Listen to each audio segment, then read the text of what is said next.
Uncensored, no holds barred talk. 24 hours a day, 7 days a week. This is Global Reality Radio Network.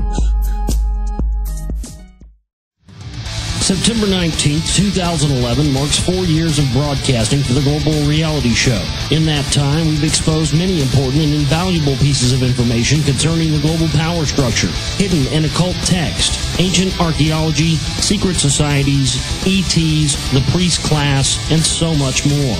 With no outside funding, sponsors, or advertisement, this places all the well-being of our work and research into the hands of people like you. In order to continue our work and to make it bigger and better, the Global Reality is having a 4-year anniversary fundraiser to take our quest of information critical mass to a new and before unseen level. Unfortunately, technology becomes aged and not much is left after paying operating costs each month. This is a very critical time to reach people, and with your financial support, we can redouble our efforts. Please visit www.theglobalreality.com today and make a safe and secure donation using our chip and banner or PayPal donate button at the site. Why give your support to a phony political stooge when you can support real underground media by the people? I'm Josh Reeves, and this is the Global Reality Radio Network.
Gentlemen, welcome to another live edition of the Global Reality right here on the Global Reality Radio Network. I'm your host, Josh Reeves. Thanks for being with us here tonight for another late night Moonbat edition of the broadcast. The 7th into the 8th of September 2011 for you here tonight. And we are going to be getting into some news stories tonight. Again, pretty much the same amount of news we had yesterday. Almost the exact same amount. Not a big news day again. Everything's focusing again on well, I mean, I guess if you want to talk about certain topics and you want to involve yourself. See, in the past, I would have gotten involved in this stuff, all this stupid election stuff and the rest of it. I just refuse to do it anymore because, as I've stated many times here on the show, one of the things that I think that everybody out there, whether I like them or they like me or whatever have you in the conspiracy research, alternative media, clusterfuck, cacophony movement, whatever. I think everybody out there, regardless of whether or not they agree with another person's info or that think that person's a shill or whatever else, everybody out there needs to be, I think, has a responsibility to not allow the news cycles and the people that control the news to control where your show goes on a daily basis. And I'm not going to sit here and tell you that I haven't been guilty of that in the past. But the reason I was guilty of that in the past, and the most of the time when I was doing this was happening when I was on other networks anyways. I haven't done that since I've had my own network. And I think that's because one of the things that I noticed when I was on radio networks, before I was just doing a show on my own network, is that whether or not you want to actively participate in this or not, it's there. And sometimes, even though you don't actively choose to participate in something, you kind of get drug into it and you kind of fall into it and do it, act that way nonetheless. But what I found is my experience on, and it was like this on every network I was on, 4 or 5 different ones, but everybody seems to be very, very heavily influenced by what everybody else is doing. And everybody keeps up with everybody else's shows and see what everybody else is talking about. And, a lot of people want to, you'll hear, for instance, that was the thing for me. Like, I hate it. That's why I quit. I don't even listen to any talk radio anymore at all. Zero. I listen to none. And I used to listen to it all the time religiously, but the problem is with a lot of these shows, you get 10 shows on one network or something in a day, and every single one of those shows will be talking about the same thing. And whether that be everybody's talking about the same alternative news stories or something like that. Maybe they're not all mainstream source stories, but the fact of the matter is that you end up with sort of the same format and really in sort of the same boat and situation that the mainstream media is in, you see? Because then you just wind up with a bunch of parrots parroting the same thing, and some people putting a different spin on it than others. So I think that it's been one of those things I've seen where, I've seen people start adjusting their shows to how, how I would do it. I used to see that. People would start, talking about certain topics, which is good. But then I would, do stuff like talk about certain types of news stories just because I felt like that was what I had to do to fit in. And then other people would do, stuff that I would do just because they wanted to feel. And that's, that's, to me, that's counterproductive to what any of us individually are trying to do in all of this. So I got to tell you, that's been one of the better things for me. I just feel free, and I feel since I've been doing my show on my own here for almost 2 years now on my own radio network. It just feels good to be able to feel like, you're the captain of your own journey. I mean, I don't want to feel like I'm having to live up to somebody else's expectations, because it's hard enough living up to my own. I put enough expectations on myself for what I'm trying to achieve and what I'm trying to do. I mean, that's why the Secret Volume 2 has taken so long, is because, man, I mean, I'm still finding new info. And not just like little tidbit things and things that could be left out. Man, I'm finding groundbreaking new shit every day. I mean, stuff you guys don't even know about yet. Seriously.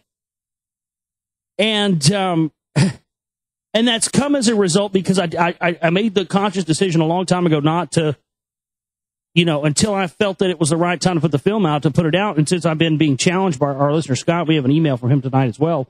That's, it's been a thing for me where I because of that, and because I'm working, on a deadline, trying to get stuff done about a certain time, I'm just continuing to find new information.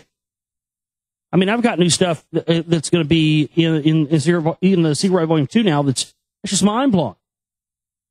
I mean, this group's that's a precursor to the CMP. More just coffin nail stuff on Jonesy. It's just amazing, and I think that comes as a result. I think that all that has come as a result of me being able to, just concentrate on the work I'm having to do and not worry about, because it seemed like when I was on networks, it was every day, at least a good couple hours of my day was going to be dedicated to, playing politics or having to have a conversation with somebody on Skype that I really didn't want to have a conversation with because I had shit I need to work on. A lot of the hosts over at Oracle like to get their little chatty Cathys, man. It's hilarious. They're like little girls. I'm not kidding. They like to get on Skype and have these little, behind the scenes chats with a bunch of hosts on Skype all at once, and everybody's talking shit about everybody else. I mean, it's pathetic. And then then somebody will come on, and all of a sudden, whoever it was making fun of whoever hosts and saying they suck. Oh, all of a sudden they're on the line. Oh, hey man. I literally witnessed stuff like that a lot. Back when I was on some other networks. It's just funny. I just don't have time for all that, to be honest with you. It's not something I want to feel like. If I have to feel like that, I have to do that kind of stuff. I think this probably was part of my problem, because I just, I won't play ball with somebody, for that kind of ass kissing kind of crap where, you got to pretend you like somebody or pretend you want to be their friend just because, if not, they're in a position where, you might not have a job anymore or something like that. It's, you know, that's just, it's no way to live. But, yeah, it's just, I continue to be, I'm just blown away. I mean, the stuff, I think it's going to be a fantastic film. I'm very excited about it. And, so you're definitely going to start seeing stuff appear over the next, I don't know, 2 to 3 weeks. Anyway, we got some news tonight. Emails we'd love to have. We got a few we're going to get into. We're going to start with emails now. Let's do it a little different. Let's start with emails now, and we'll go to news. And then we're going to continue to read tonight as well from the Lost Book of Enki, page 283, the top of that page. Now this is the account of how the second and third regions were established. So we'll be picking up where we left off last night for you here tonight as well. My website where this broadcast originates from is www.theglobalreality.com. That's www.theglobalreality.com. And that's where you can listen live. That's where you can listen to archives. All my videos are up there. Pre-order tab under. We're gonna stop pre-sales for Secret Hunt Volume 2 coming up like this Friday. We're going to stop pre-sales altogether. There won't be any more pre-sales. We won't have any other opportunities to buy them until after the movie's done and it's out. So if you want to be one of the first people to receive a copy of this DVD when it's done and it's out, you need to go to my website, www.theglobalreality.com this week and go underneath the documentary section there. I believe that's where that's at, Manhydra. I think that's where Manhydra put it. I haven't looked lately. It's up there somewhere. Look around the site, you'll find it. But there's a pre-order tab for the Secret Volume 2. You got to get those in by Friday. We're cutting them off as of this Friday, and so what'll happen is everybody that's pre-ordered them will be the first ones to get their DVDs as soon as I receive them, and then it'll probably take another week or so, after a week or 2 weeks after that, for other people to receive theirs. So there you go. Global Reality Show at gmail.com. It's Global Reality Show at gmail.com if you want to send an email in tonight. Got a few here. I did find one that I didn't get to last night. One from Chad. Chad, I apologize to you, my friend, for not, and I don't think I was ignoring you, man. I hate that. Sometimes shit goes in your spam folder or I get so many emails. I've got a lot more lately. Ever since I was on Red Ice, it's just, it's crazy. I wish I saw the same amount of email of donation emails in my other email that I do every day as I do when I wake up as I do when I see how many fucking emails. That would be an amazing day. If we ever had a day where the donation emails were more than the emails I received, about questions or comments or calling me a cocksucker or a kike or whatever they call me now, or reptilian. They've called me everything in the world. I'm not a kike. I'm not a reptilian that I know of. I'm not whatever, a spook. I'm not a fed, whatever else. But, yeah, sometimes I miss those emails. Chad says, Josh, I've been reading The End of Days by Zachariah Sitchin and listening to your show, but I still cannot tell who Yahweh is. Is it Enlil or Enlil with his prodigy and some Marduk thrown in there for fun? His number is 50, Jubilee being every 50 years. I'll listen in tonight for the answer. I don't really see Yahweh as being, Yahweh's never been something we've been able to identify as like a person, an individual. Yahweh is more appropriately known as the Tetragrammaton. That would be a good place for you to start, Chad, in your research. Tetragrammaton, Tetragrammaton. And there's a lot of different ideas about what this is. A good thing to read up on when you get some information is Manly P. Hall's Secret Teachings of All Ages. It comes from Kabbalism is what it essentially is. It's basically the formless substance. The creator energy is essentially what it's like. It's like, I don't know whether it's fourth dimensional or multidimensional but it's some sort of disembodied, it's like an energy. It's supposedly the the energy that inhabits all things, but it's also supposedly through Kabbalism and stuff. This is how you access it. So I think that when you're looking at trying to find out who or what Yahweh is, I would say that you do your own research. Go back and do some digging and find some of this stuff, and just look more appropriately and closely at the Tetragrammaton when you're looking for information, and not just Yahweh. And I promise you'll find some newer stuff. I mean, I could sit up here and talk about this all night, but well, I'll give you a good example. A couple years ago, we went up to Guthrie, Oklahoma. If you ever get a chance to go up there, they've got the world's largest Masonic cathedral up there in Guthrie, Oklahoma. They've shot several films there. There's a scene in Tom Cruise movie Rain Man where you see him run out in the street and you see what it looks like in the White House in the background, but it's not. This thing's bigger than the White House. But me and my sister went up there in 2009. We went up there and took a tour of this place, and I've got pictures and stuff of it. It's pretty cool. I want to go back up there. If I ever had the money to go on a trip up there, it doesn't cost much. It's only like 4 or 5 hour drive from here, but I want to go up there and get some footage and shoot some footage to put in a documentary at that place. It's amazing, and they let you shoot whatever you want in there. We've been trying to get in the Dallas Masonic Cathedral for years. They won't let us in there for some reason, but here they were more than happy to let us do whatever we want. In fact, we started talking to the guy that was taking us around on the tour. Turns out he was actually a Freemason. He was both a Scottish, 32nd degree Scottish Rite, and whatever the highest 17 degree or whatever the highest degree in the York Rite is. He was both, and I was unaware you could be both. And so I asked him, I said, "Oh, you can actually be both?" He's like, "Yep, you sure can. I'm both." And as we were going through the tour, and he was pointing stuff out to people, I'm sitting there like telling people what the real thing is, and we walked by the Tetragrammaton symbol in it's just like this bronze cast, huge. I don't know, it was like 4 feet long or something, 4 feet around. That was like wedged into this gigantic fuck off marble floor with these huge Roman style pillars in this big gigantic open room in the cathedral. And we're walking by on the tour, and somebody says, "Hey, what's that?" And he says, "Oh, that's Yahweh, the symbol for Yahweh, blah, blah, one God, whatever." And the guy's like, "Oh," and I said, "Oh, well, actually, that's the Tetragrammaton." And the Freemason whips his neck around, looks over at me and says, "Yeah, he's right." And continues walking. I'm just sitting there thinking in my head, motherfucker, if you knew I was right, how come you didn't say that? So, Chad, definitely just start there, looking at the Tetragrammaton. From what I've found through my study of Kabbalistic texts, and it's like an energy.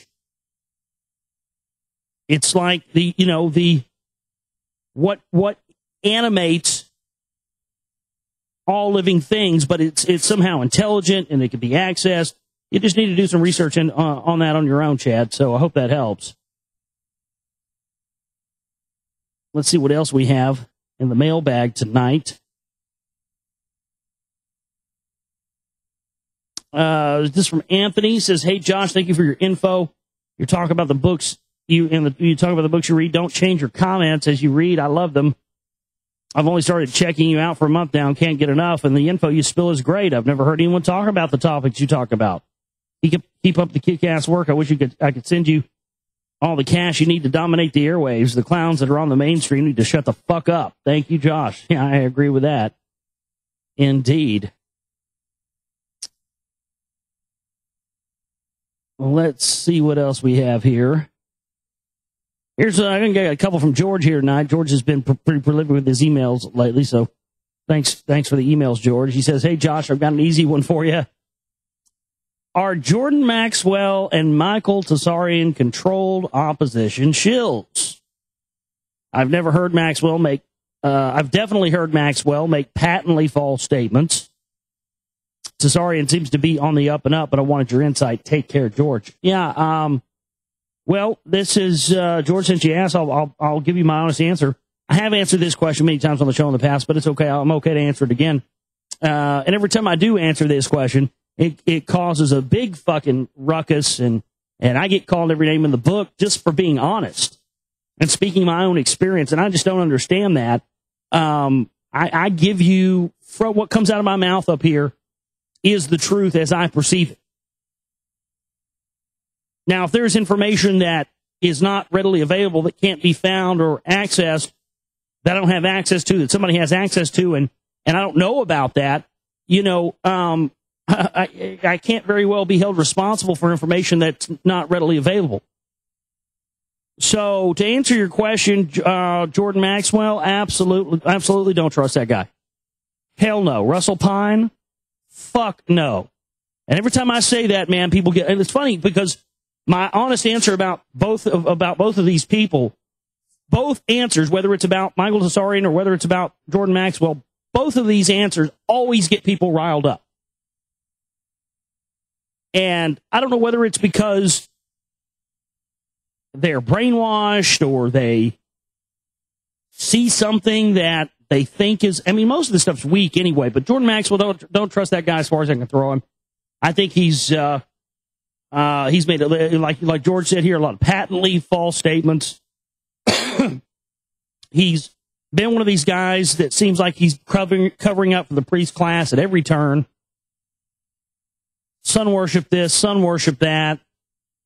Never zeroing in on Sirius and these other star systems that things were aligned to. I mean, he's got pictures of him with people like, what was it? I mean, it's a picture of him with like Michael Eisner from Disney and somebody else. I mean, the guy, and plus he uses a fake name. I don't trust Jordan Maxwell. Don't like him. I think he puts out BS. I think he's a gatekeeper and a shill, and there you go. Michael Tsarian, on the other hand, again, this is another answer that people seem to get real passionate and pissed off at me about, but it's the truth. Michael Tsarian is pretty much the only researcher that I've ever been a fan of and ever been a colleague of and ever been an admirer of his work and stuff like that. That, in my opinion, is I see no reason not to trust him. I see no reason. I have never found anything in his info that I can argue with. I've never found anything that might lead me to believe he's connected to the wrong people. Now, I will say this. I have in the past noticed him say positive things about, Jordan Maxwell, and I have seen him say positive things about, but Jordan Maxwell was a mentor to him when he came to this country and he had nothing. So regardless of what we think about him, that's kind of a personal situation with him and Jordan Maxwell. I think, you don't see those guys doing anything together recently, do you? Or no? So I just know from what Michael Tsarian's told me and talked about on my show that Jordan Maxwell was a mentor to him and really kind of took him under his wing and showed him what he didn't know at a time when he was really going through a massive awakening. So, but I have heard Michael Tsarian say things about, positive things about people like Stan Monteith, who else, of course, is a Council for National Policy member. I heard him say good stuff about Bo Greitz, but a lot of the stuff when I've heard him say this was prior to the release of my film, The Secret Right Volume 1, which, by the way, Michael Tsarian, tons of people told me they were going to support me and post that movie and help me get it out. Man, you know how many of those fucking Patriot type people had me on their shows after The Secret Right Volume 1 came out? None of them. The only people on radio that had me on to promote that film at all, there was a couple. There was a mom and pa. I can't remember the name of it. There was an old lady and old man. They were pretty cool. They had me on. But Mike Chambers and Lee Rogers both had me on. But other than that, nobody else did. And everybody said they were going to post the video. They didn't, But Michael Tsarian, he did. He was true to his word. And he told me long before the movie's ever made. I mean, it was the first time I ever interviewed him, back in 2008 even. I told him I was working on the film, and he told me that at that time to immediately get in contact with him whenever it was out, and he wanted to help promote it. And he did all those things. He didn't have to, but he did. And, blatantly in those films, I show Monteith and, Bo Greitz, all that stuff. But since that film's come out, I have never heard him say anything about those guys again or talk anything about that. And so that, but that definitely, that wouldn't either way, that wouldn't make me think anything bad about Michael Tsarian. I don't know. The stuff that I've seen people dig up on him and try to put on him is weak. People called him a Rosicrucian, all this stuff. I asked Cesarian about it straight up one time off air, between commercials. I just, because everybody was talking about it that time. And I just said, hey, Michael, what do you think about all these people saying that you're a Rosicrucian? And he goes, Josh, if I was a Rosicrucian, do you think I would have a need to hide it? I mean, he was deadpan, just, serious about it. If I was one, why would I have a need to hide it? And really, when you look at that, it's really a true statement, because you can go find everything that well, there was two different variations of Rosicrucianism. You had one that occurred earlier in time and that was brought back some years later. But regardless of that, you can go pay your money online. You can go pay your however much it is. And you can get yourself a Rosicrucian membership, and you can go get you a ring. They'll send you a certificate in the mail. You can do it all from the comfort of your fucking chair right now. You can go join the hell, you can go join the OTO online if you want. It's expensive as hell. It's like $800 for a year, but you can go online. You can become a member of the OTO right now. So, that's the whole thing is that, the level of these groups at the ground floor, Rosicrucianism, OTO, Freemasonry, any of it, there are degrees of degrees. I made a funny. There's like OTO and Rosicrucianism and Freemasonry and stuff for the average everyday folks, But then there are other lodges and different ones that are, for the higher classes only, for the higher initiates only. Now, they may carry the same name, but you've got two different things going on there, and that's what most of those groups are. But, people always seem to get mad because I don't like Tassar. I mean, I like Tassarian, but I don't like Jordan Maxwell. I just got to be honest. There's my honest answer, so thanks. I hope that helps, George.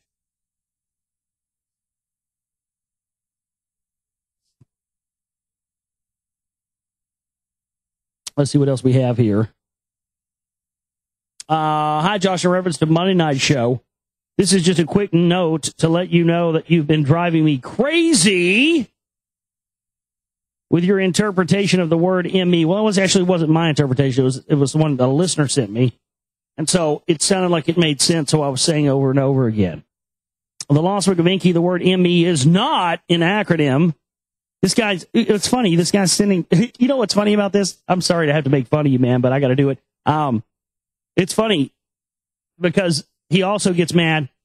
He's mad because I was making fun of Supocalypse. Giorgio, Sucrose, Bud Bundy fell asleep in a tanning bed. How about that? That's what I call that motherfucker from now on.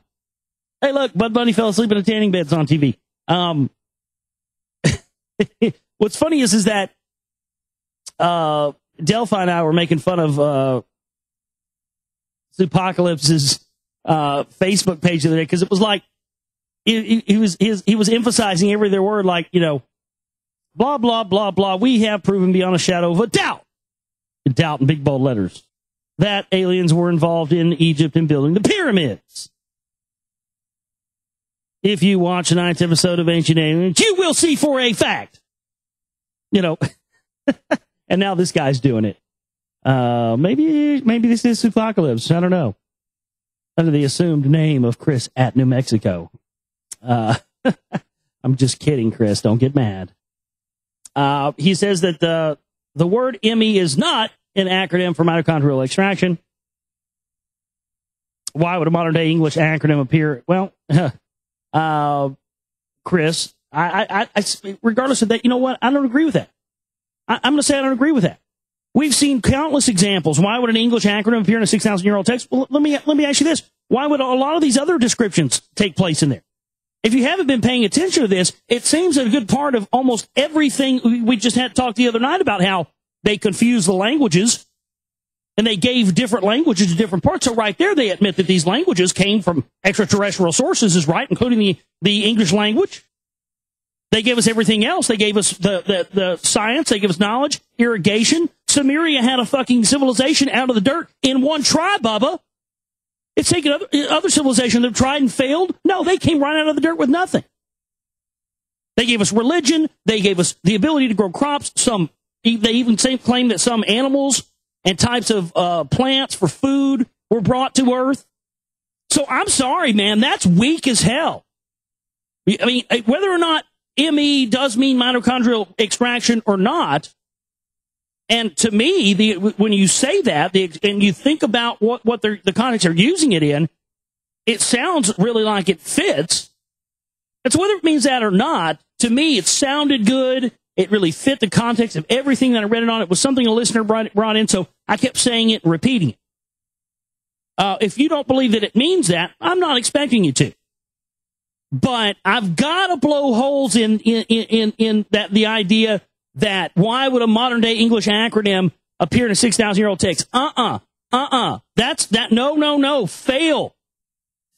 That's got holes in it, man. That's falling through like you would not believe, because it appears that the English language, along with all other languages, appear to come from these guys. They admit that here in these texts we've read. So those of you that have been listening to the show this week can verify that.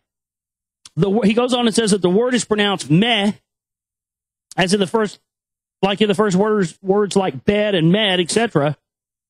Having read the entire body of Sitchin's work, you got me there, because I've never really been into the clown. I just wanted to read some of his stuff on air so we can decide for ourselves what we think is legit and what's not, based on reading it, instead of doing like every other goddamn host in the fucking world does out there, which is to just get on and say, oh, Sitchin's a cocksucker. He's a plant. He's a CIA fan. I don't believe nothing he says. Or, oh, he's Zachariah Sitchin. Oh, my God, I want to suck his dead cock. You know, just gushing over him like he's God. Like he's Colonel Sanders with a fucking Sumerian text. And so you got me there. I'm not I don't claim to be the all-knowing, all-God expert of Zachariah Sitchin's work. I just, made a decision to read this on air because I thought it would be informative and probably somewhat entertaining, and it certainly has been that. So, yeah, I don't know, man. I don't know what you want me to say. I think it's weak. I think everything that you're bringing up here is weak, and it just sounds like you're confusing information and the ability for people to look at new pieces of information and come to new conclusions about things. I think you're confusing that with your own personal mindset and your own personal point of view. I mean, if your point of view on this information doesn't agree with mine, that's not really my fault. I don't expect you, because I'm not putting this information out there on my show with any expectation that your point of view is going to match mine when it comes to this stuff. But this whole email is just nothing but, his point of view doesn't differs from mine. Okay, well, that's fine.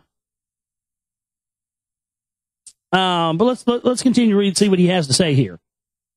Having read the entire body of Sitchin's work, I know that Sitchin interprets this word to mean something like akin to data storage device. Well, I mean, are you? I mean, I'm really not. You're not a noob, are you, dude? Have you been listening? Have you? I mean, you claim you've read this book and you know this text. Have you been listening to anything that we've been talking about? ME, let's just say again, I'm not on board with this ME thing, meaning mitochondrial extraction. Again, I'm saying that it sounded good. Mitochondrial DNA, extracting that. You are aware that our DNA is basically like a computer, correct? You are aware that it stores data, it stores information. Information can be encoded on it. You are correct. You are aware of that, right? Because in all the context of that we've seen MEs, as we've been reading the Lost Book of Enki, every time, and even the times when I said, mitochondrial extraction, that has indicated that that's a storage device, a data storage device. So again, that's weak. That's a weak argument, man. I mean, are you trying to say that by calling it mitochondrial extraction, That somehow that's supposed to not mean that it's a data storage device? Do you know anything about our DNA? It's a holographic data storage unit, man. That's exactly what our DNA is. I believe this to be accurate, since it always is associated in the text with some sort of handheld computational device, like an Anunnaki version of an iPad with a USB flash drive or an SD card plugged into it. Okay. Also, the deep Abzu is the main gold mine where the Anunnaki first started exploiting our labor. Then two other points now. Number one, Giorgio Tsoukalos is not some newcomer on the scene in the Ancient Alien series. He's been around for a very long time. Okay, well, that's all well and fine. I've been around a very long time too, even though I only started doing radio in 2007. And I know a lot of other people who've been around for a very long time and researched this and have been coast to coast AM listeners for years and listened to everything and read all the books, and, you know, people who've been to this stuff for a long, long time. And I ain't talked to a damn one of them yet, besides you, that have ever heard of Supocalypse. He says he's been around for a very, very long time, making periodic appearances on Coast to Coast AM. And now listen to this. And he's been the director of Eric von Daniken's Center for Ancient Astronaut Research for more than a decade. Oh, well, there's credibility for you. How about this? I've got a clip. Oh, this is beaut. This is skeet, skeet, skeet. I knew there was something shady about Tsoukalos from the beginning. Not only that, but he hangs out with Jones's buddy, who I don't. And you guys, I know a lot of you guys out there like him, but I don't trust him for a second. Joe Rogan, don't trust that guy for a second. Him and Supocalypse are always hanging out. It's funny, Supocalypse has been the director of the Eric von Daniken Center for Ancient Astronaut Research. I have a clip, an audio clip from Coast to Coast AM from a recording where Eric von Daniken was the guest. And right at the beginning of the interview, George Snorri asked him to tell a little bit about himself. And the first goddamn thing out of his mouth, I've got this clip. I think I am going to put it in the new film. But straight out of the gates, man, first thing out of Eric von Daniken's mouth is, well, I was trained by the Jesuits. I'm like, oh, no, he didn't. Straight out of the gates. Oh, trained by the Jesuits. So yet again, we have another figurehead and another alleged truth teller and conspiracy person connected to the Jesuit order. Oh, my goodness. And make no mistake, look at Tupac, guaranteed. He's connected to that as well. I love that. Yeah, that's going to be in Secret Volume 2. As we're exposing some of these alleged truth tellers and stuff and show. I mean, always connections back to the Vatican, always connections back to the Jesuits. Knights of Malta. I mean, it's there all over the place. Von Daniken's no different. Number 2, he's still going here. Don't be so hasty to laugh and criticize Alfred Weber's work. Oh, man. Wow. Author of the recent article on Examiner.com and exopolitics.org referring to the Andromedan Council. He's been around a very long time. Does he have any shred of evidence to back up the claims he makes and posts on his website and his articles? Not a one. Not a one. He's also been around for a very long time. Yale educated, and the author of 3 books, Yale educated. Right. Now they're at Skull and Bones land, right? I mean, dude, really, you're not a rookie, are you? I mean, this is Noobville stuff. In case you're a new listener and you found me through Red Eyes, let me make some things real clear real quick. Number 1, I am not your cookie cutter run of the mill. I'm not a member of the Truth Movement, Patriot Movement, We Are Change Movement, Alternative. I'm not a member of any of that. I am an independent researcher and an independent journalist and filmmaker and radio host and musician. And I'm not a part of any of those groups out there and the isms or anything else. I'm not a Republican. I'm not a Democrat. I don't participate in phony politics.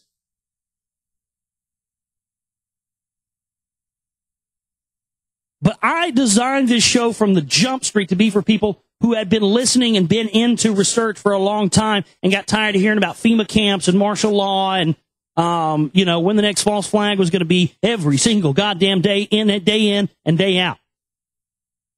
And one of the things that I have been able to acquire over the past few years is a distinct, almost infallible nose for bullshit and shills and feds and spooks and infiltrators and everything else.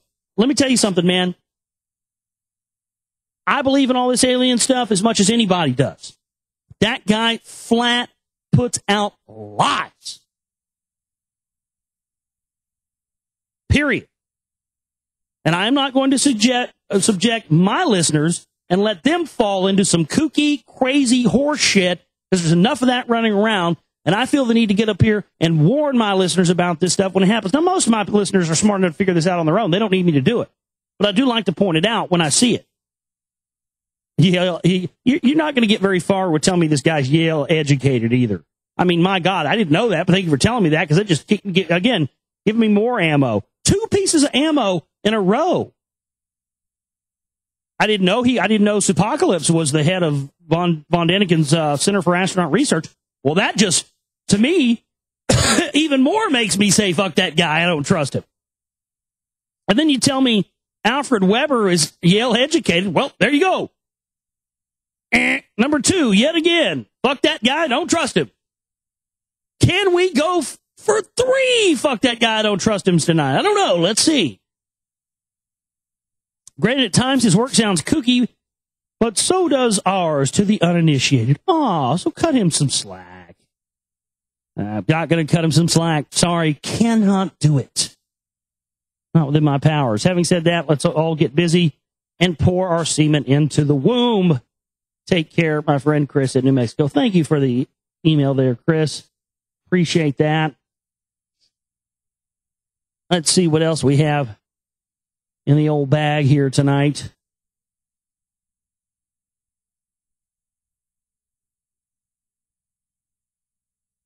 Well, the email's being wonky on me.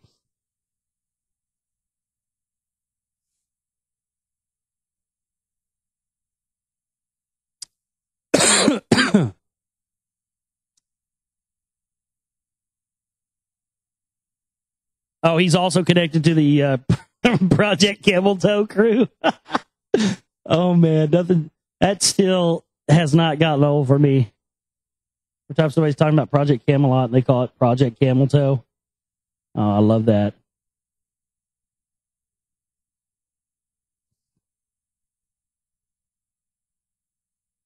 Anybody else use Gmail out there besides me? Anybody else noticing any problems with it right now? It's not wanting to load for me.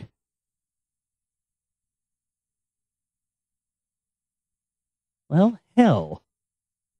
That was important because that's where I was going to next, was another email. And now it's just, maybe it's down. I don't know. Anybody else use Gmail? Anybody else out there having problems with this? Anybody reload their Gmail and see if it loads up?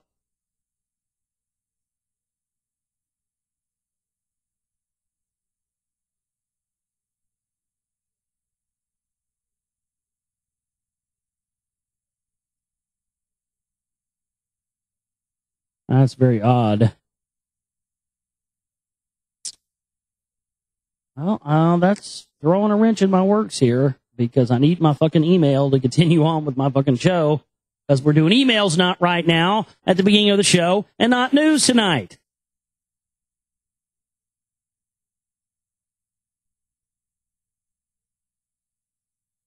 How would we call it suck mail instead? That's what it is. Anything on Google working right now? Yeah, everything else seems to be working, but not Gmail. All right, well, I guess we're going to move on to news for now then, and we'll come back to emails if Gmail decides starts one. I do want to go back to emails, because I know I have one from Scott I want to read tonight, and because I have some stuff in there I need to talk about with some of this stuff, so I'll get into that. But yeah, it's just sitting there inert right now, not doing anything for you.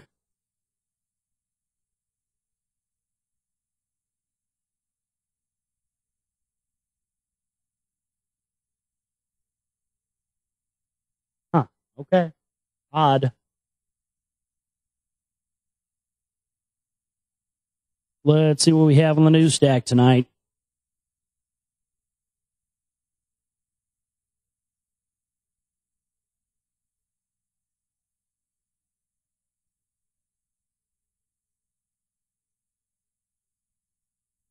Huge defunct satellite to plunge to Earth soon. NASA says watch out for space debris. You guys ever notice how I think a lot of this space junk stuff, we had stuff falling down over the past few years. I think a lot of this may have been a front for, spacecraft and stuff like that getting blown out of the sky. I don't know. Heads up, that's the word from NASA today, given the impending re-entry of a 6.5-ton satellite through Earth's atmosphere. The huge upper atmosphere research satellite is expected to re-enter Earth's atmosphere in an uncontrolled fall in late September or early October.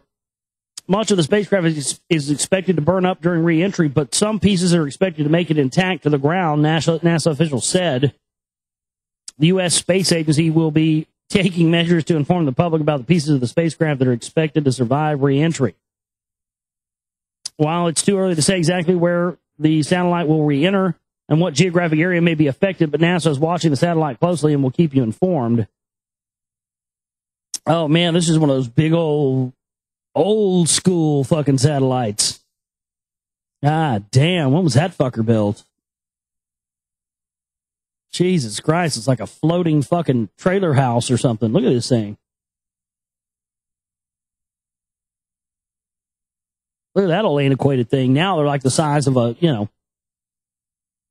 Mini Cooper or something. Then they were the size of a fucking mobile home. Look at that fucking tank. That's going to do some damage.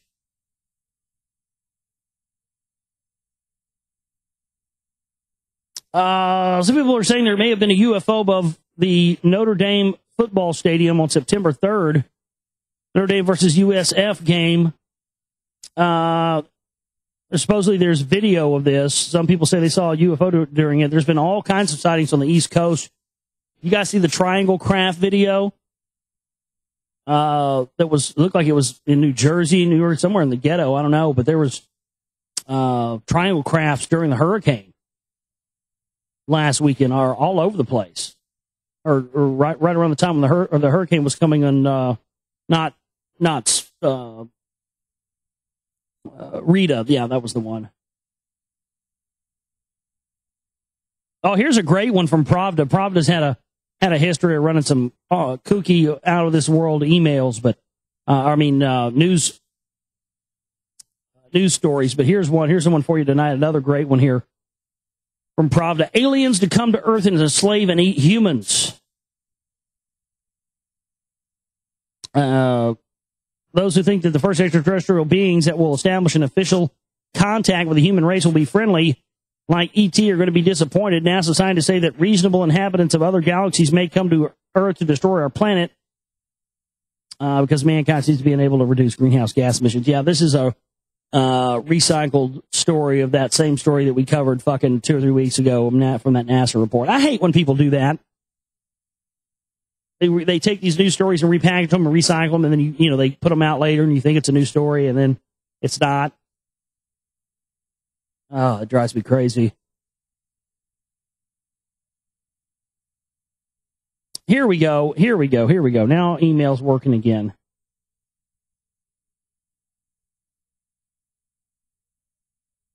Let's see. Here's another one from George. He says, hey, Josh, maybe I'm paranoid here, but if you look at the dates of false flags, many of them are Aleister Crowley's numbers or Jewish holidays where they supposedly suffered in the past. Not to frame it as a Jewish conspiracy, but they have a lot of power and clout. Well, but it's not necessarily Jewish stuff, though. You got to understand that it goes back to Kabbalism. You got to separate the idea of the little Yiddish-speaking, yarmulke-wearing people. With these numbers are Kabbalistic in nature. That's why they use them. Manly P. Hall, in his book, The Secret Teaching of All Ages, says that everything in our material reality is a result of a Kabbalistic creation. He talks about the Kabbalistic origins of mankind. You know how in the Bible it talks about in the beginning there was the Word? Well, that's what they're talking about, frequencies. using words and language in certain frequencies that are actually able to bring about changes in material reality, manifesting physical things, whole worlds, planets, universes, creatures, out of using nothing but the word. That's based in Kabbalism. So I don't think you're trying to frame it as a Jewish conspiracy at all, George, but you don't have to, because the people who have used Kabbalism and studied, I'm not talking about the Madonna and Britney Americanized, Christianized version of that they call Kabbalah. That's not even the same fucking ballpark here. Not at all. So yeah, man, I mean, that the Kabbalistic language is one of the key proponents of the priest class. So whether we're talking about Rome or whether we're talking about Israel, it really doesn't matter, because the fact of the matter is all these same people are still using Kabbalism and have. It's been one of the key tenets of Freemasonry, of the secret societies, going back to the time of the Anunnaki. Because it appears that that's where, of course, Kabbalism came from as well. Them, the Anunnaki. He says, Psalm 83, 8 plus 3 equals 11, 18 verses, 1 plus 8 equals 9, 9, 11, take care. Yeah. You know, a lot of people have been saying that, you know, a lot of people are thinking they may actually run another 9/11 on 9/11 this year. And in case you haven't remembered, they've been saying that every year on 9/11 since 9/11. Now, I'm going to go ahead and go out on a limb here. I'm going to say that it is my personal and professional opinion that there are going to be no terrorist attacks and no quote-unquote false flags on the day of 9/11. Now, I could be wrong about that, because how the hell do I know? I don't know. That's what I'm trying to say here. You know, you're damned if you do, if you're damned if you don't, and this kind of stuff, because I don't like getting into making predictions and all this stuff, and sometimes I do and I don't mean to. But I don't know. I just get sick in my stomach seeing people go, oh, there's going to be no false flag. Pentagon raises security levels at all military installations on the eve of the 9/11 anniversary. The Defense Department raised security levels Wednesday at all military installations in the continental United States in advance of the 10th anniversary of the September 11th attacks, the Pentagon announced. So they're saying, you know, oh, they're going to retaliate. Well, it wouldn't surprise me. Let's just say it like that. I mean, none of us expected 9/11. None of us would probably expect there to be another 9/11 on 9/11, would we? But hey, knowing these fuckers, they would do something sick like that. I'm going to say that I'm going to go out on a limb, and I'm going to play devil's advocate. I'm going to say I don't think they will. Do I think they're capable of doing it? Do I think they're willing to do something like that? You goddamn right I am. Dude, I don't put nothing past these motherfuckers. They are crazy. They're out of their mind. And you know what? I don't even say that they are crazy or out of their mind. They are simply executing a plan and executing an agenda that is far, far older and far, far sinister than any of us existing on this planet right now. That's a fact. Because the people at the upper echelons are told that nothing else matters except the plan and the agenda, and their entire life and their participation that is based around that, and that's it. Here's one from Mitchell. Mitchell says, I just had a test of the emergency broadcast system on the radio out of Fargo. Seems rather odd, as they are usually done in the spring for severe weather, not the fall when the storms die down. I wonder what that could be. Congrats on 4 years. I'll do my best to send in, but I have a wedding in North Carolina this month. The funds will be light. Well, thanks, Mitchell. Appreciate that. And here's one from Scott.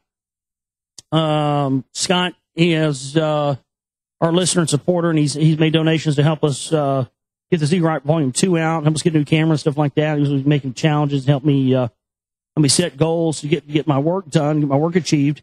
And lo and behold, I keep finding more info. God damn.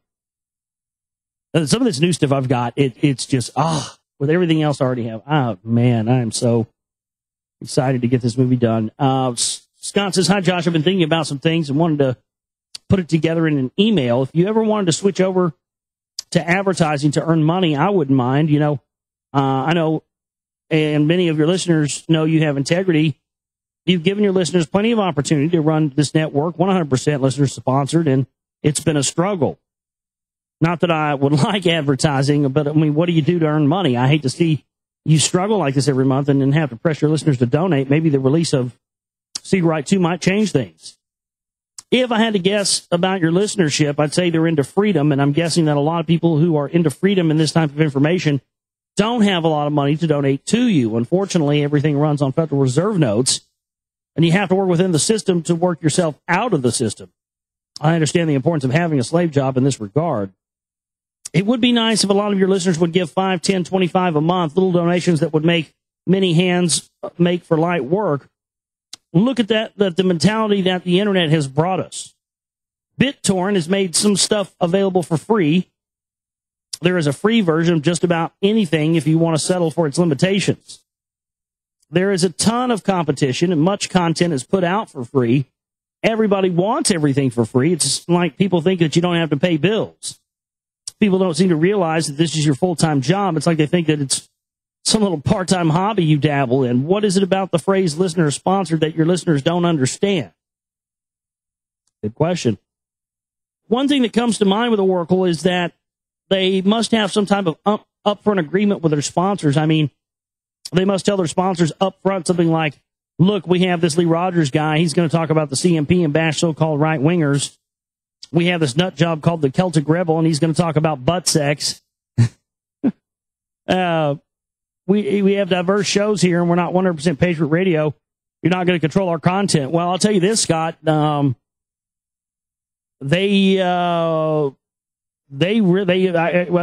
as my experience, man, we had problems with sponsors when I was on Oracle who did not like me and did not like my show and things I talked about. Because I exposed Ron Paul and the John Birch Society or Alex Jones and the Jesuits or all this stuff. It's funny. I think a lot of these sponsors for these shows, I think the whole thing's a racket to begin with. But I have thought about, I do have a solution for that idea, Scott. But my point is that, I know for a fact that does happen. It happened to me when I was on Oracle. Several times we had sponsors that threatened to pull out because of me. So yeah, that does happen.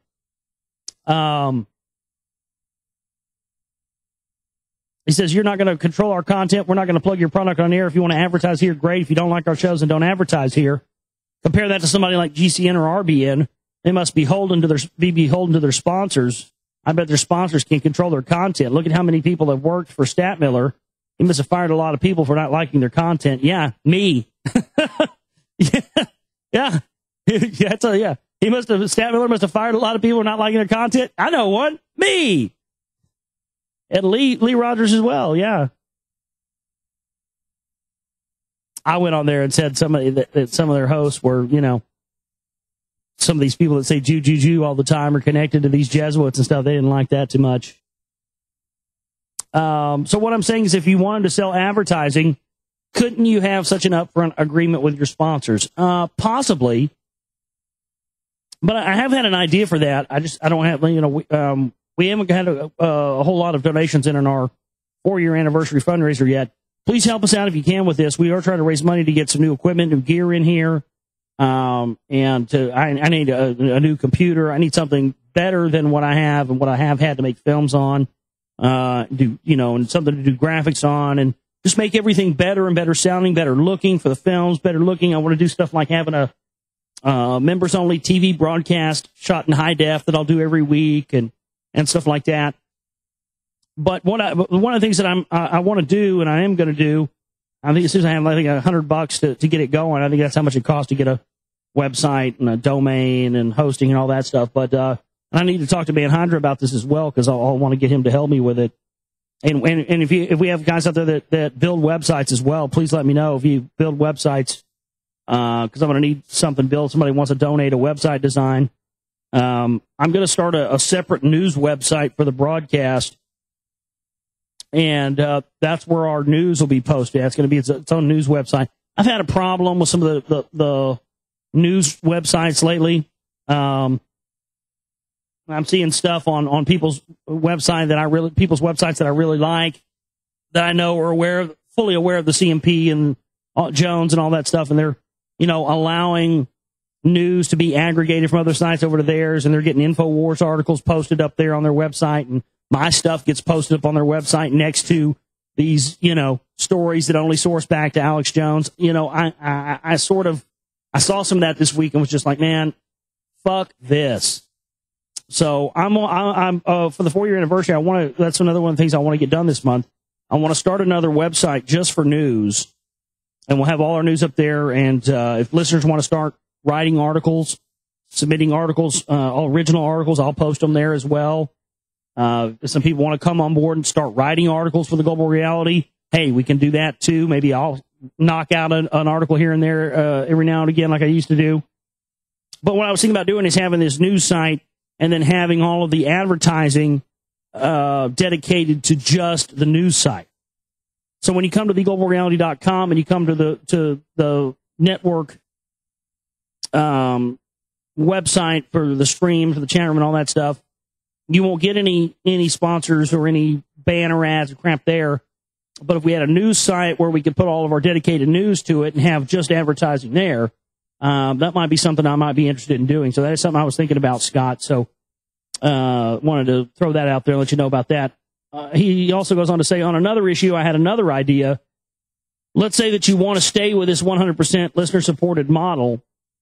Maybe if you get everybody else to support your monthly operating costs, we've been doing pretty good with that. The only problem that we have is what we always have is that, two things. Over the past 2 months, summertime, 112-degree temps, electricity bills and stuff that are just, more during that time of the year, and it goes down, and that's okay. But the problem is that once we pay the bills, we don't have, we'll have a certain amount set for the chip and banner or whatever, and then, we pay the bills and we don't have anything left I don't have anything left to live or survive or eat or do anything with. That happens all the time. So that's where I have to come up and ask the listeners to support us and stuff because,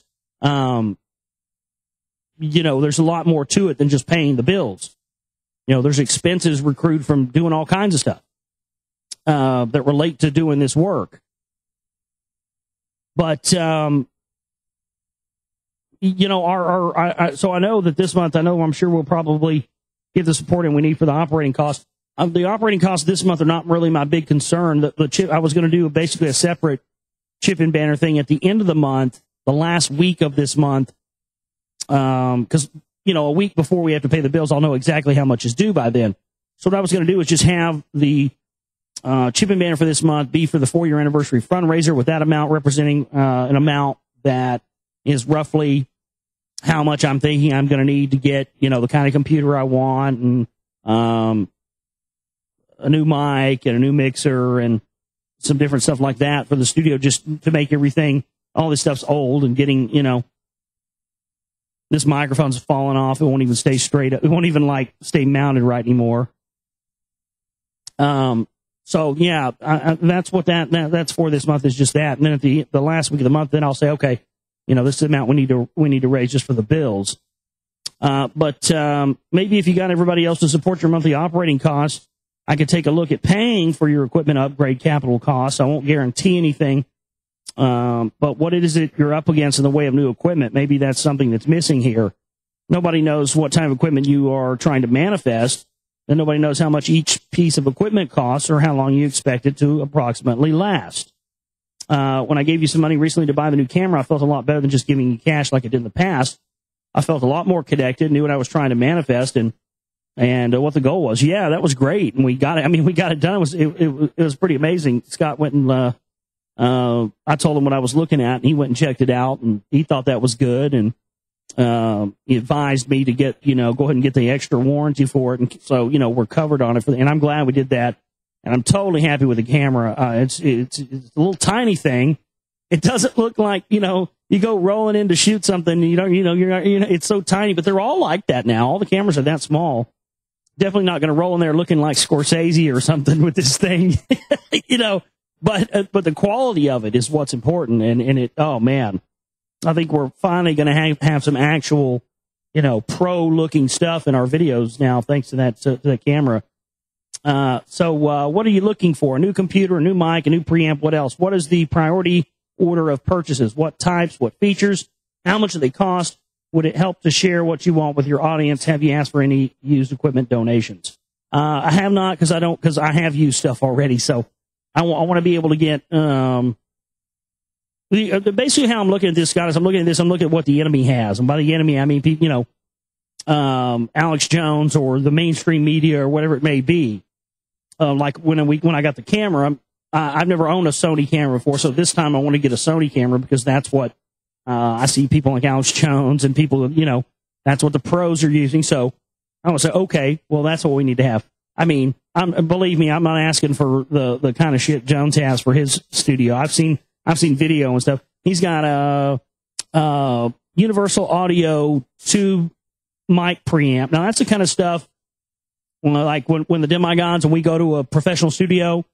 That's why you go to a professional studio, because they have, the preamps and the compressors and all that stuff that you can't touch. And the reason you can't touch them is because, one of these two preamps, just a tube preamp costs $2,000, or just, or this, Navy compressor over here costs $3,000 or whatever have you. Well, that's the kind of shit Jonesy has. He has, universal audio fucking tube compressor. Those are like $1,400 to Guitar Center, dude. Bam. I've seen the motherfucker using Neumann microphones.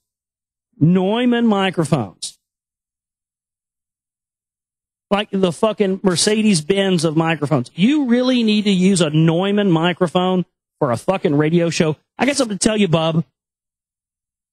Once it goes through encoders and streams and radio, you're going to sound the same on a $300 mic as you are on a $3,000 mic, and that's what those Neumanns run. They run like $3,000. Christ, the audacity of this guy! I mean, and that's why he has to have two. I mean, this guy's had $250,000 money bombs, $500,000 money bombs. We're looking for a little over $3,000. I need to get a Macintosh. I need to get a Mac. That's what I need, and I'm just looking at like an iMac. I mean, if you really wanted me to tell you the honest, that's the thing about the amount I put up there. I really shot low on this. Cause if you really want to get into what I need, it would be closer to $5,000. But, I was sort of shooting for, the lower rung of the stuff. I've had this same quad core for almost 4 years now.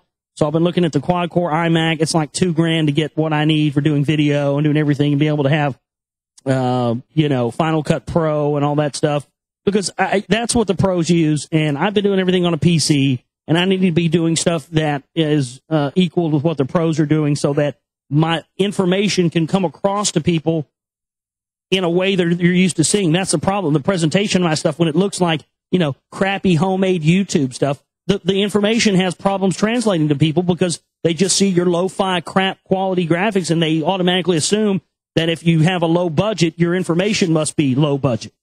But that's not the case. So yeah, the Macintosh, we're doing video and doing all this stuff. New mic, the microphone I use is a Shure SM7B. You can look that up. Or, I don't know, they're like $250, $300. It's like one of the best, mics for radio as far as I'm concerned.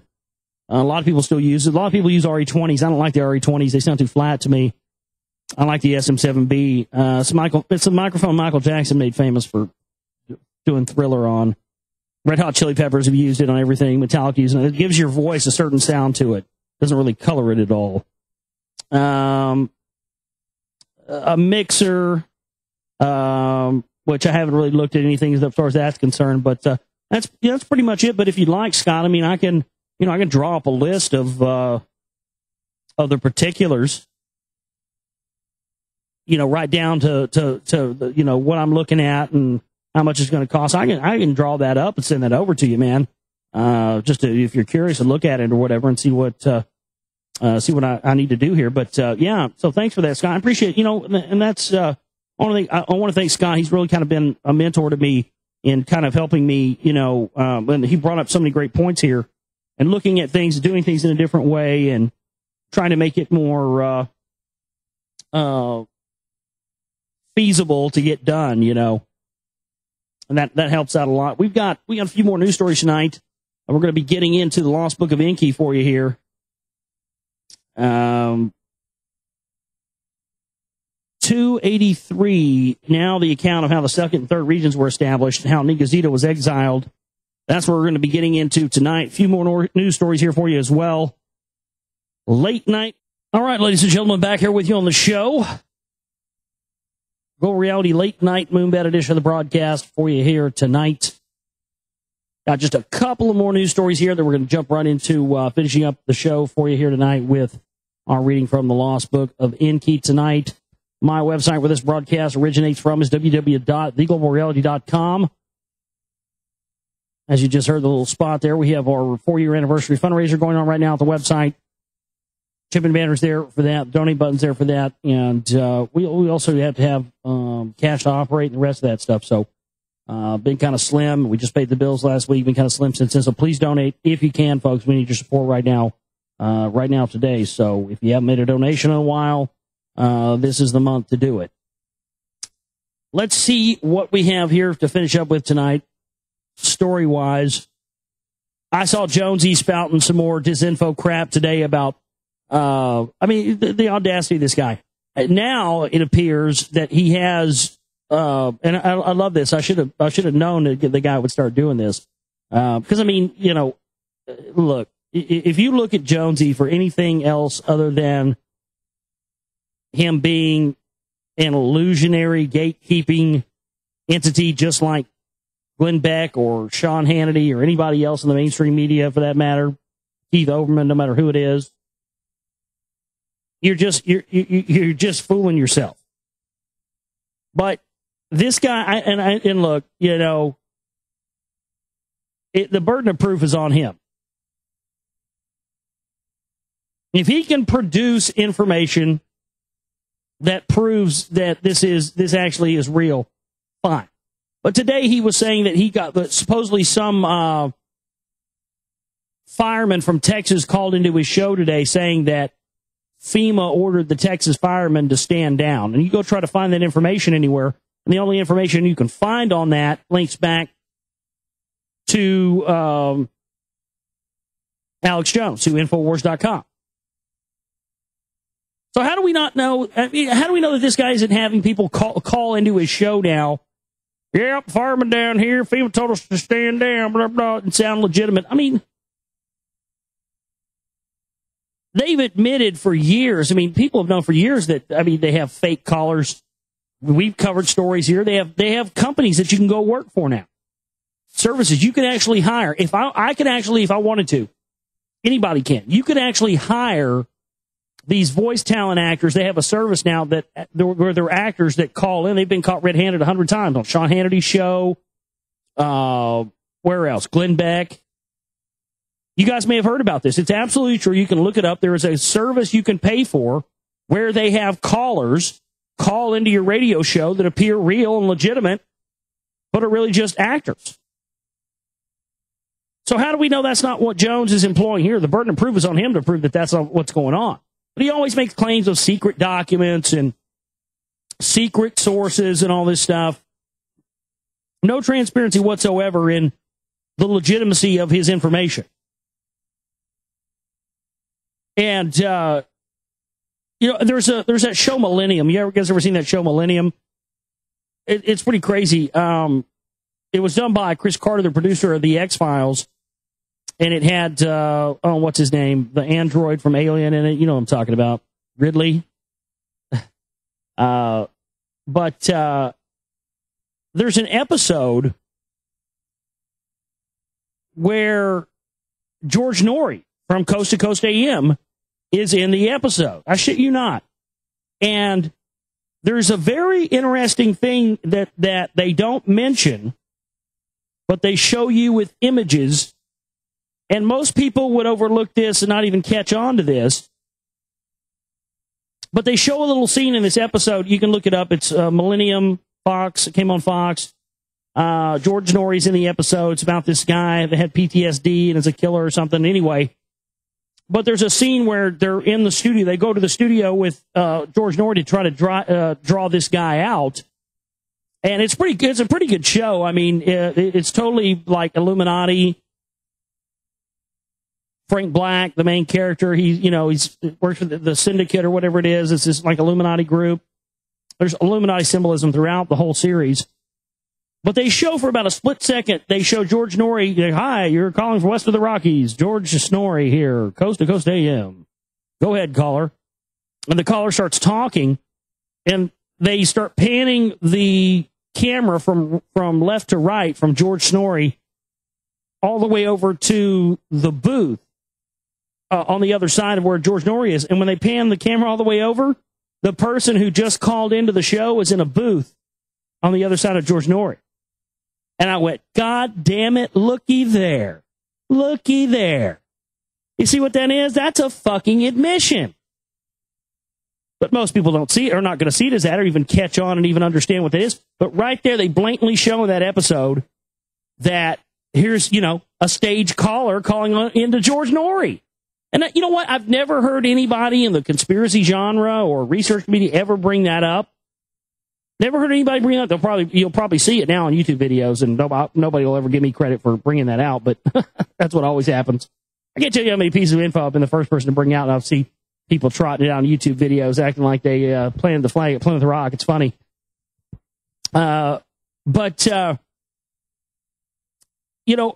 was wondering where Jonesy was having the balls to just, I could have somebody do the same thing, couldn't I? I mean, I could, to prove a point, I could say tomorrow I'm going to start taking phone calls on the show. And I could have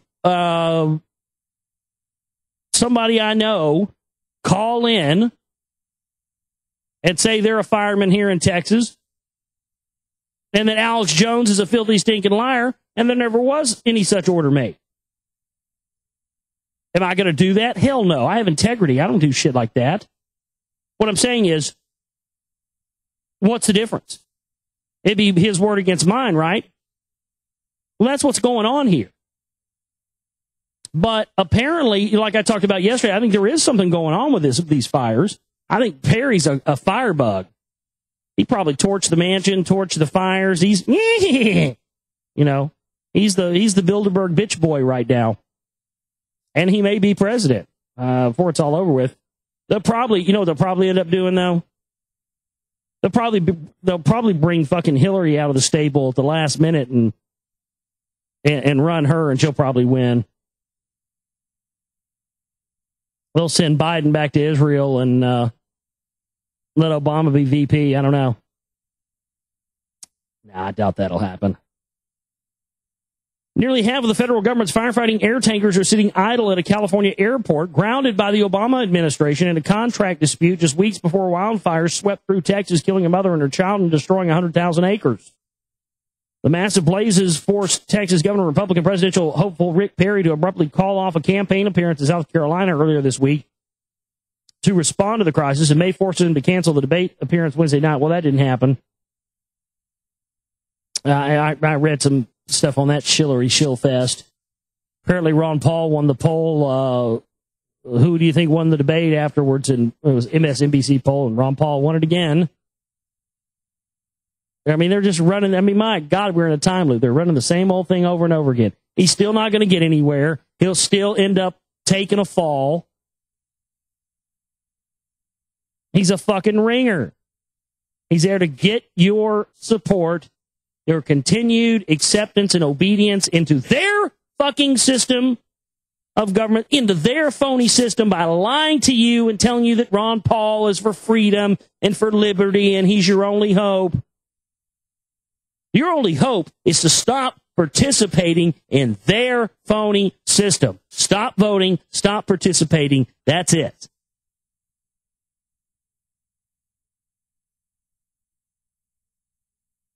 I mean, that's why, that's why I have this fundraiser. Decided to have this fundraiser this month. I see Alex Jones, he's got $250,000, $500,000. Ron Paul, $23 million. And after all that, are any of you or me or anybody else, are we going to be more free? Are we going to be more knowledgeable about this stuff? Are we going to be more aptly equipped to understand how the world we live in works and how to deal with it? And how to wake more people up to this, or more people start asking questions? Is any of the millions of dollars that goes to Alex Jones or Ron Paul going to do that? No. We're trying to get a little over $3,000 here. Dude, if I had $5,000, $10,000, oh, forget about it. That's the whole problem with this.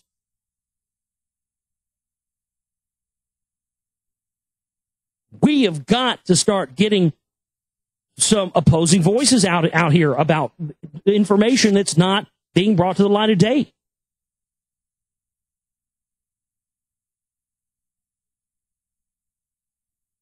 Xbox Blackwater game for Xbox 360 is to be aimed at teens. Oh, that's just great. So now they're openly admitting that they're making Blackwater training simulation games for the Xbox. That's just wonderful. I mean, this shit's just all out in the open now. I mean, this stuff would make fucking Heinrich Himmler blush. This would make Himmler blush. A new game in development for the Xbox 360 aims to put American teens into the virtual shoes of a Blackwater mercenary soldier, as he and his squad gun down wave after wave of enemies. Based on the infamous mercenary company Blackwater, now known as Z Services. Hopefully they won't send me an email for reading this on air. Hopefully this gets Z approval services. The game Blackwater will utilize the Kinect camera to forego the traditional controller interface and put real bodies into the game. Players can extend a hand to shoot and move around in front of the television to hide behind cover or to adjust their aim. Unbelievable. So they're just openly admitting they're putting recruiting videos out there for Blackwater now. That's just lovely. You know what? I just got some more news stories tonight, but I'm tired of news. We'll get back into those tomorrow. Let's get into some semen pouring into some wombs, shall we? Get your buckets out, boys. We're pouring it tonight. Let's get into it. Page 283 now. This is the account of how the second and third regions were established and how Ningizida was exiled and Unag Ki Arata was threatened. When Marduk, after a long absence, returned to the land of the Two Narrows, he found there Ningizida as its master. Ningizida was its lofty lord. With the aid of offspring of Anunnaki who earthlings espoused, did Ningizida oversee the lands.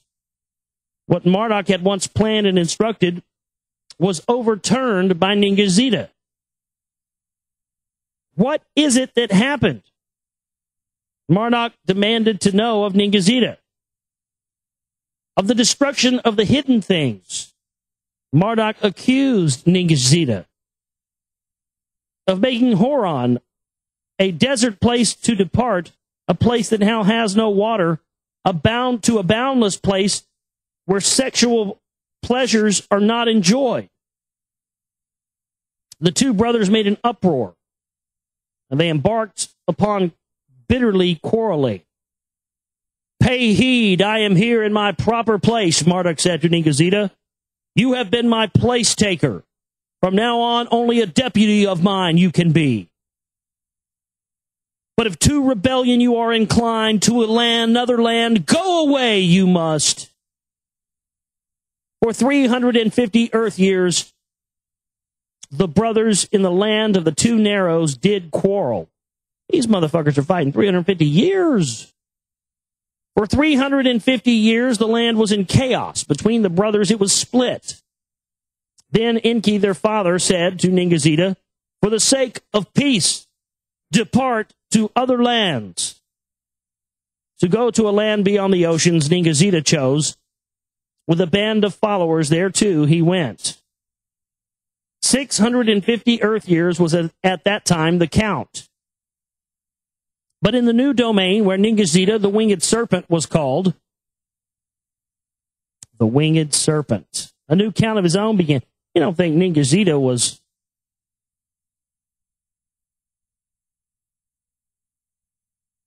the feathered serpent? Quetzalcoatl very well could have been.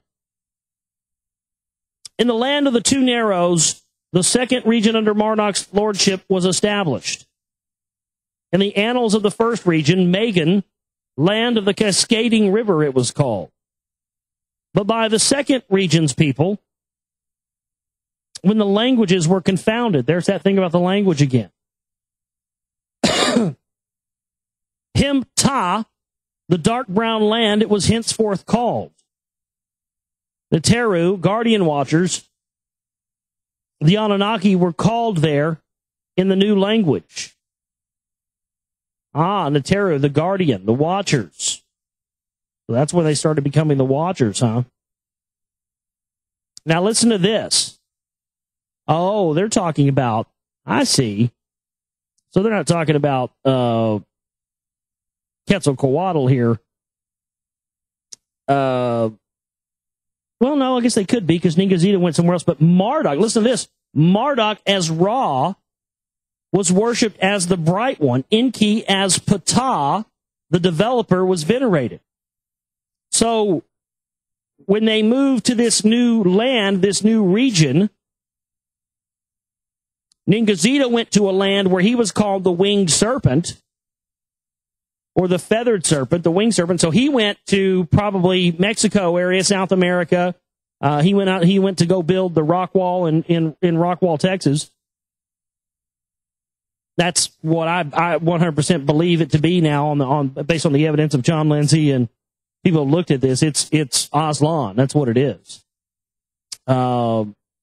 Because Quetzalcoatl was said to have been a master of two things, alchemy and of crystals. And those are two things that we found in the rock wall that are there. And a wheel, composite wheel made of multiple different kinds of metal smelted together. Only an alchemist could have done thousands of years before mankind had the ability to do that. I held it in my hand. And the fact that the wall is held together by a substance made of crystals that has been made into geopolymers. Three different kinds of crystals, not indigenous to this area, brought together to make a polymer that holds the walls together. And yet mainstream science says it's a natural formation, but yet it's the only natural formation they've ever found like that in the world. Okay. And so he went there, and Marduk went to Egypt with Enki and the rest, and this is where we see the rise of Egypt. I love this because this is where we're getting into being able to for the confusion to stop. People to stop thinking that there's some separation between, and we're starting to see more and more. See, a lot of people are starting to send me a lot of emails and say the Anunnaki is still here. They've never left. They're still running the show. And, I'm starting to see more and more evidence of that every day. That, they never left. And they are the explanation for why we hit this brick wall once we keep going up and up and up the power structure, looking at who's really in control. But once we get so far up, we hit a brick wall and can't really see where this other control is. Many people, including myself, have speculated that it's coming from an, other dimensional source. And that very well may be a part of it. I think that is a part of it as far as their rituals and the stuff that they practice. But it very well could be that this power goes to a much larger source, and it's these Anunnaki that are still here. I mean, there's all kinds of shit in China, man. I'm sorry, nothing against you if you're Chinese out there. I have nothing against Chinese people at all, but I have to say, China, of all the places in the fucking world, if I was in charge, first fucking thing I'd do is send a neutron bomb into fucking China. Fuck China. God damn, fuck China. They got pyramids and shit there, man, that were, these giant pyramids that they've planted trees on. Ancient pyramids. They've never allowed anybody to investigate. They won't allow anybody in there to check them out. And, the Chinese people, they actually believe, like, no shit, that their ancient ancestor, which seeded the Chinese people, was a fucking winged serpent. I'm not shitting you, a female dragon serpent thing with a female head that flew. And they say that all their descendants came from that. I'm not shitting you. They really believe that. And they've got areas in there that we can't get into, pyramids. We can't see that they're burying under trees that they've planted on top of it. They're covering up archaeological sites. Why? What's there? What are they afraid of? So this is interesting. Marduk is Ra, the Bright One was worshipped. Enki as Ptah, the developer, was venerated. Ningazito as Tahuti. So Ningazito is Tahuti. Wow, that's amazing. The divine measure was recalled to erase his memory. Oh, listen to this. So we heard earlier about Inanna. Was it Inanna that had carved the face of Inanna into the stone lion? To erase his memory, Ra on the stone lion replaced his image with that of his son Asar. So that explains why the face of the Sphinx appears to have had modifications done to it. To count by tens, not by 60, Ra made the people. The year he also divided by tens. The watching of the moon by the watching of the sun he replaced.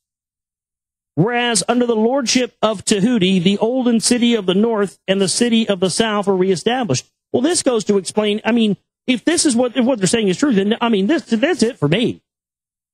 Temple of Hathor, Dendera, Luxor, the Great Pyramids.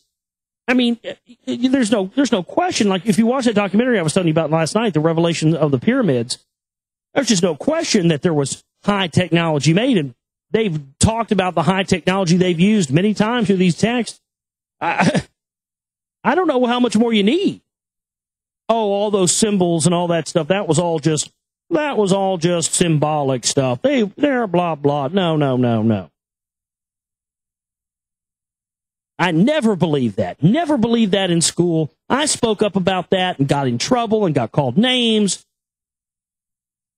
And I'm so fucking proud of my past self. My future self, present self is very proud of my past self for, actually speaking my mind about that when I was in school and saying, you know what? I don't think that that's symbolic. Oh, you're a weirdo. You're an idiot. I never believed those things in Egypt or ancient Sumeria, all that stuff was ever symbolic. I don't know why I instinctively always just knew that, but I did. They were talking about real things that looked like that. Marduk, Ra, of the two lands of the north and south, united into one crown. A king and offspring of Neteru, an earthling, he there appointed. Mina was his name. Mina, as in Mina, Arkansas, where they shipped all the coke. Okay. Where the two lands meet and the great river divides, a scepter city Ra established. Splendor to surpass Kishi in the first region he gave it. Mina Nephir, Mina's beauty it was called. To honor his elders, Ra built a holy city. To honor Nibiru's king, Anu, he named it. And also, here's another in your face. Also in your face of all those cocksuckers out there in Radio Land, hosts and other researchers who tried to tell me for years that the Ankh from Egypt didn't have anything to do with the Anunnaki. The origins of your cross and all your religious symbology, from the Pope's fish hat to his staff with his Ankh on the end of it, what do you think that is? It all goes back to the Anunnaki.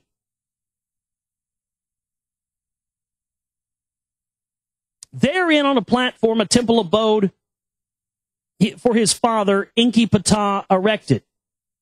Its head, within a high tower, rose skyward like a sharp rocket. In its shrine, Ra, the upper part of his celestial barge, he departed.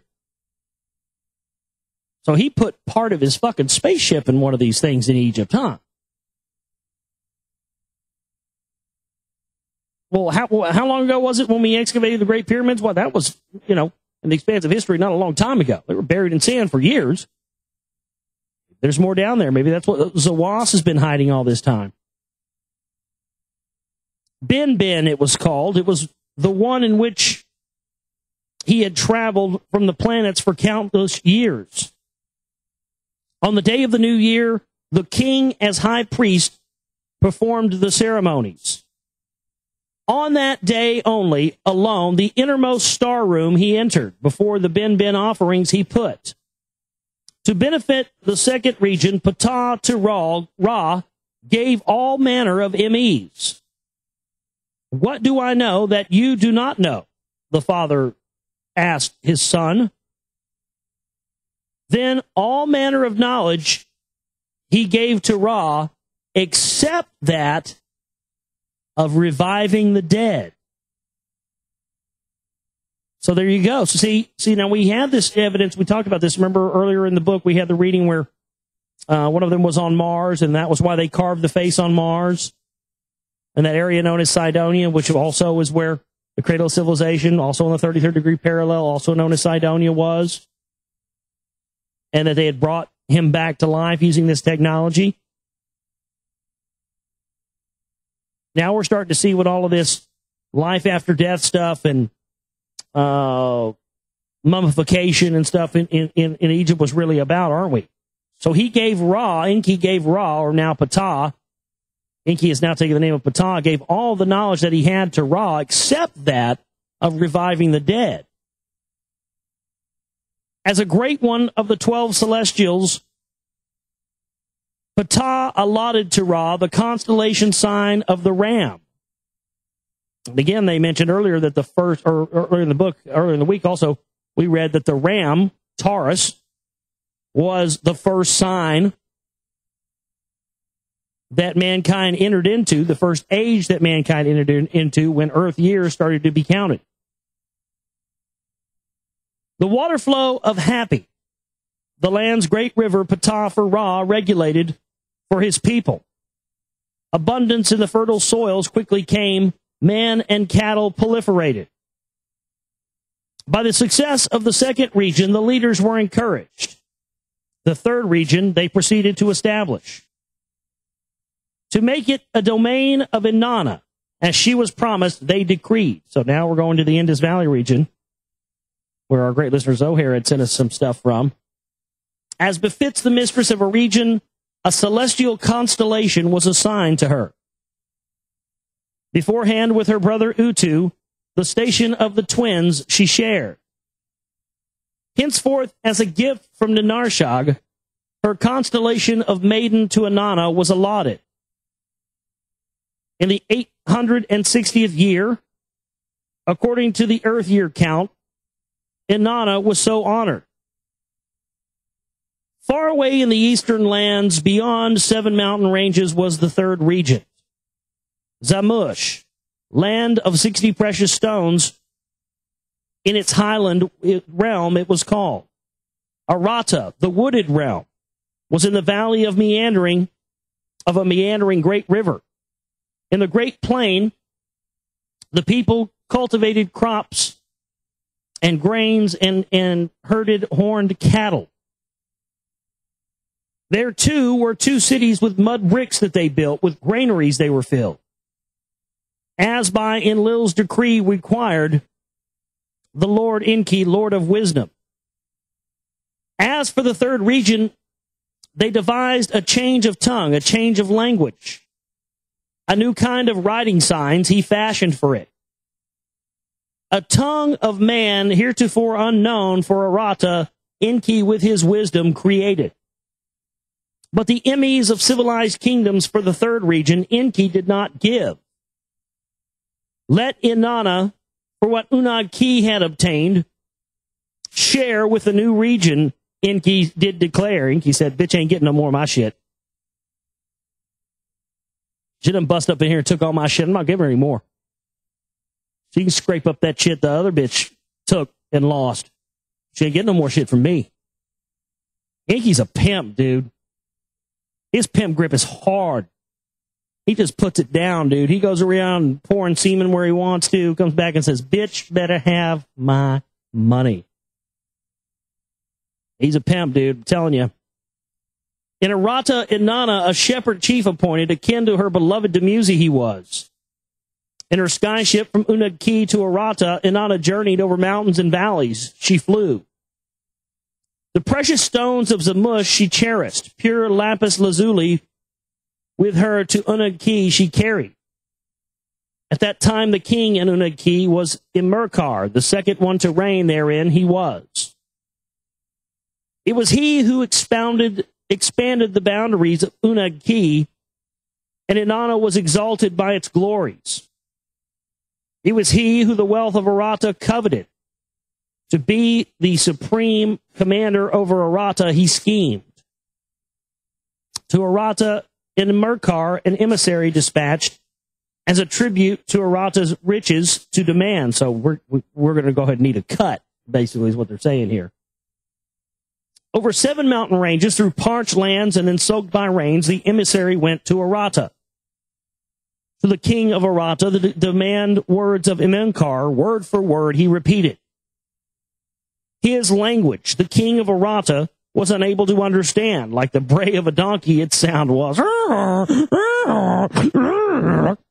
Can't understand a goddamn word. A wooden scepter was inscribed with a message the king of Arata gave to the emissary. To share Unag-Ki's emise with Arata, the king's message was requested. As a royal gift to Unag-Ki, grains were loaded onto donkeys with the emissary. To Unag-Ki they went. When in Merkar the inscribed scepter received its message in Unag-Ki, no one understood. He brought it forth from light to shade. He brought it forth from shade to light. What kind of wood is this? He asked, and then ordered to have it planted in the garden.